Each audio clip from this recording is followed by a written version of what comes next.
మాట్లాడినటువంటి అవాకులు చవాకులు కూడా రాష్ట్రమంతా చూశారు. ఈ రోజు తెగిడిన నోటితోనే పొగడ్తలు కురిపించేటువంటి పరిస్థితికి వాలంటీర్ వ్యవస్థను మీరు తీసుకువచ్చారు. అదే కదా పాలన అంటే. వాలంటీర్స్ ను నియమించినప్పుడు వాళ్ళని ఇంటి దగ్గరికి రానివ్వడానికే చాలా మంది సందేహపడితే, ఈరోజు వాలంటీర్ అంటే మా ఇంటి అమ్మాయి, మా ఇంటి అబ్బాయి సూర్యుడైనా పొద్దున్నే వస్తున్నాడో లేదో కానీ ఫస్ట్ తారీఖు కల్లా తెల్లవారుజామునే వాలంటీర్ వచ్చి మా ఇంటి తలుపు తట్టి ఈరోజు పెన్షన్ ఇస్తున్నారు అంటే అది కేవలం మీదయే అన్న. ఇప్పుడైతే కోవిడ్ రోజులు, లాక్డౌన్ రోజులు మనం మర్చిపోయాం కానీ ఆ రోజు ఇంట్లో వాళ్ళు ఒకళ్ళు పలకరించుకోవడానికే భయపడేటువంటి పరిస్థితుల్లో మరి వాళ్ళ కుటుంబాలను కూడా లెక్క చేయకుండా సేవలు అందించినటువంటి సైనికులు ఎవరన్నా ఉన్నారంటే అది వాలంటీర్లు మాత్రమే అని చెప్పుకోవడానికి మేము కూడా గర్వపడుతున్నామన్నా. ఇంకా చెప్పాలి అంటే ఈరోజు ఎవరన్నా పెద్దవాళ్ళకి బాగోకపోతే తల్లిదండ్రులు బిడ్డలకైనా ఫోన్ చేస్తున్నారో లేదో కానీ ఈరోజు వాలంటీర్కి ఫోన్ చేసి అమ్మా మా పెన్షన్ ఏమన్నా ముందు ఇవ్వగలుగుతావా అంటే ఒక వాలంటీరు 2 కిలోమీటర్లు వెళ్ళి ఆ 3,000 తనే అందించినటువంటి చరిత్ర కూడా ఈరోజు మన ఆంధ్ర రాష్ట్ర వాలంటీర్లకు ఉందని చెప్పుకోవడానికి చాలా గర్వంగా ఉందన్నా.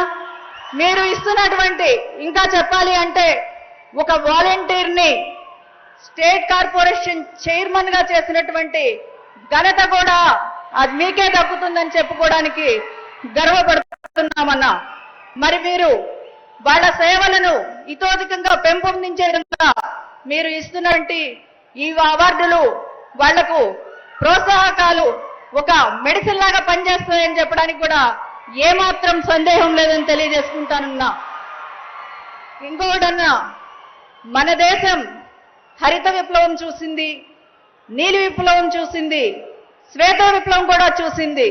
కానీ మన రాష్ట్రానికి ఉద్యోగ విప్లవం తెచ్చినటువంటి వ్యక్తి ఎవరన్నా ఉన్నారంటే అది మీరేనన్నా. ఒకే నోటిఫికేషన్ తో 1,35,000 సచివాలయటువంటి సిబ్బందిని మీరు కులం చూడలేదు, మతం చూడలేదు, ప్రాంతం చూడలేదు, పార్టీలు చూడలేదు, పారదర్శకంగా ఉద్యోగాలు ఇచ్చినటువంటి ఘనత ఏదైనా ఉందంటే అది కేవలం మీకే చెల్లుతుందన్నా.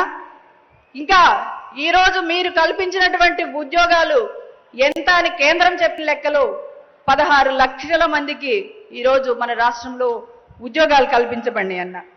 ఈరోజు మరి రాజధాని ప్రాంతం అన్న గతంలో 1000 రూపాయలు ఇచ్చారు. మీరు వచ్చిన తర్వాత దాన్ని 3,000 రూపాయలకు పెంచారన్నా. మీ దయతో దాన్ని 5,000 చేయమని పెద్ద మనసుతో అంగీకరించమని కోరుకుంటా ఉన్నానన్నా.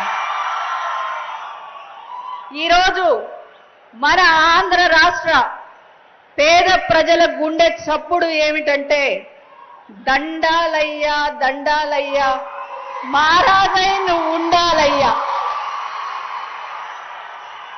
చివరిగా అన్న ఈ ప్రాంత ప్రజల కోరిక ఒక్కటి మనవి చేసుకుంటానున్నా.